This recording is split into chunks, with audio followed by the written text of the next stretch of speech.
As the world fell, each of us in our own way was broken. It was hard to know who was more crazy. Me or everyone else. I am a huge fan of great dialogue in movies, but when it comes to watching the films of George Miller, and in particular his Mad Max series, there is almost no dialogue present, and in fact, he hates it. A lot of movies have the talky bits and they have the action bits. In this case, they were happening together. But why? And what makes his way of storytelling still interesting to watch? For George, he views movies as a visual medium, and he wants to tell the story as much as he can visually. Now, of course, this doesn't mean the movie is completely silent, because as much as there might not be any dialogue, there is still a lot of music and sound effects that come with the visuals to tell the story.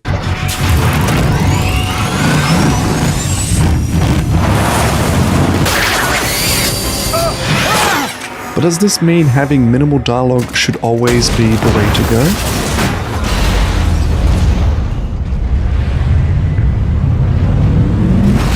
That depends on what you want and what you like from a movie. Personally, I think it is also heavily dependent on the kind of content or genre that you're watching. If I'm watching a political drama like House of Cards, I don't mind having a lot of dialogue between characters, and in fact, I often enjoy it the most when it comes from characters who have such interesting things to say. Every kitten grows up to be a cat.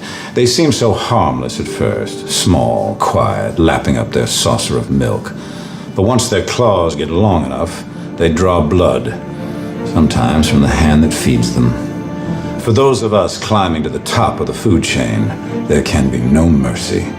There is but one rule: hunt or be hunted. Welcome back.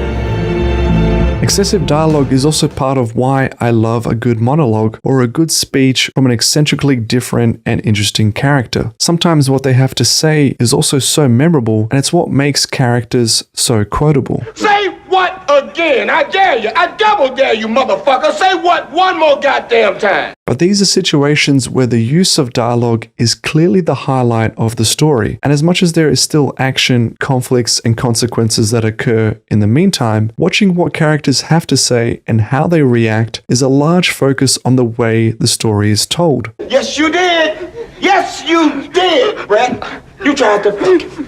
And Marcellus Wallace don't like to be fucked by anybody except Mrs. Wallace. You should still be able to understand what's happening in stories like these if the sound is off. But there's a lot you're going to miss when it comes to the interesting nuances and wonderfully written lines of dialogue that does happen on the screen. But when it comes to a genre like action, something different becomes the focus: the action itself.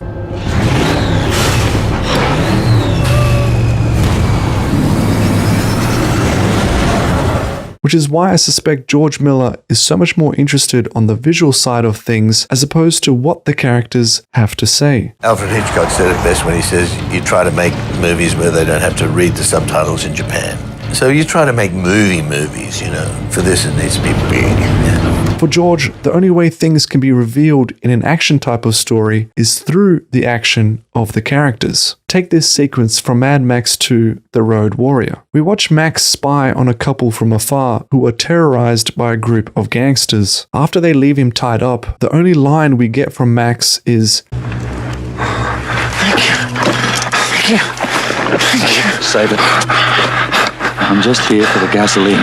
but the way he watches them from afar pretty much tells us already what we suspect is going to happen. Instead of deciding to help or intervene with the situation, we watch Max calculating the best course of action, not for the couple, but for himself. Of course, initially we might be wondering if Max will decide to become the hero to step in and save the day, but by restraining the sense of action and just letting more time pass without dialogue, our thoughts are answered for us, and it reveals more about this crazy world and what has happened to this poor man who has lost everything he has ever cared about to the point where he is almost a completely broken man.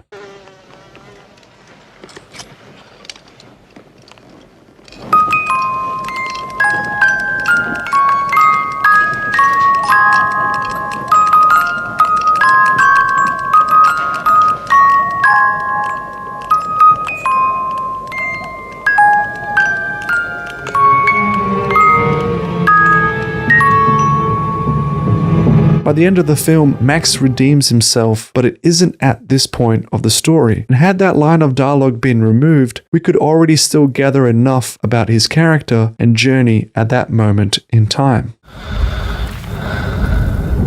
I am the one who runs from both the living and the dead, hunted by scavengers, haunted by those I could not protect.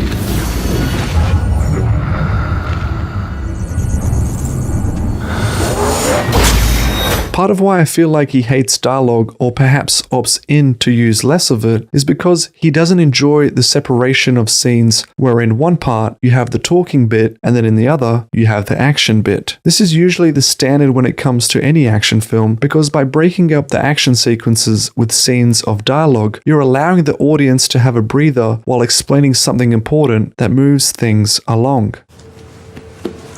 Oh. A friend gave this to me. It's Albanian. You mind translating it?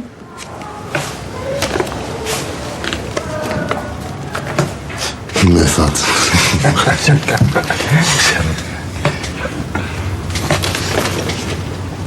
Good luck. Good luck. Good luck. Good luck. You might not notice that this is happening until you watch something where you don't get such a break and it becomes a mess of action that completely overwhelms the senses.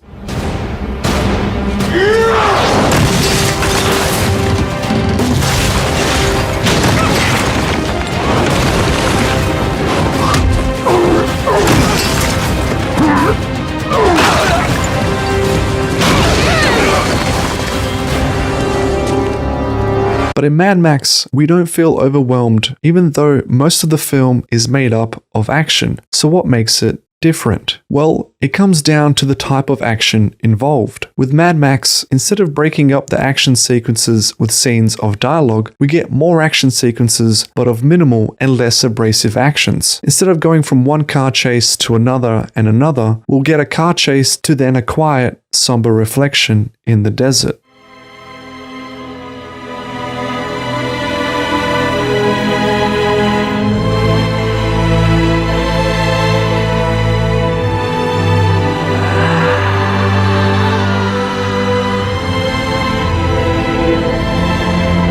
The characters don't have to say much because their more subtle, passive actions are doing the talking for us. We don't have to hear exactly what's on their mind to understand the kind of emotions they might be going through. In other words, Mad Max incorporates two types of actions. The one that is the loudest and what we most associate it for, but also the one that is the quietest and that allows us to reflect upon what is happening without being bombarded by anything else. Look. That's what you call a satellite. Miss Kitty told us about those. They used to bounce messages across the earth. Shows. Everyone in the old world had a show. Do you think there's still somebody out there? Sending shows? Who knows? Those are the plains of silence. Everything in life is a trade-off, which means there's no real solutions, and in some cases, no one correct way of doing something. Mad Max is no exception, because it is just one way to tell an action film that just happens to be different from the rest. By choosing to have less dialogue, the trade-off is that we get more action from the characters, and more action overall from the story. If you're someone that doesn't enjoy quiet periods where nothing is really said from the characters, then chances are this kind of filmmaking isn't really for you. But if you feel like it's a refreshing breather when it compares to how most other action films are made, then chances are this might be exactly what you're looking for, and you just didn't know it.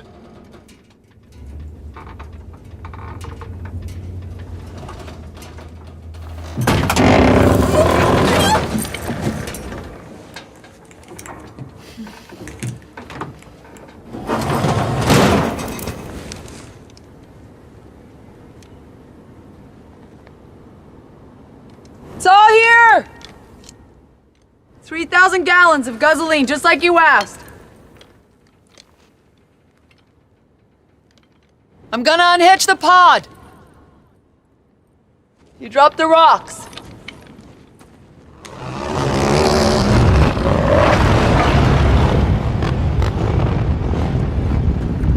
You said a few vehicles in pursuit, maybe.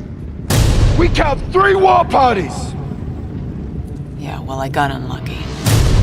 Let's do this!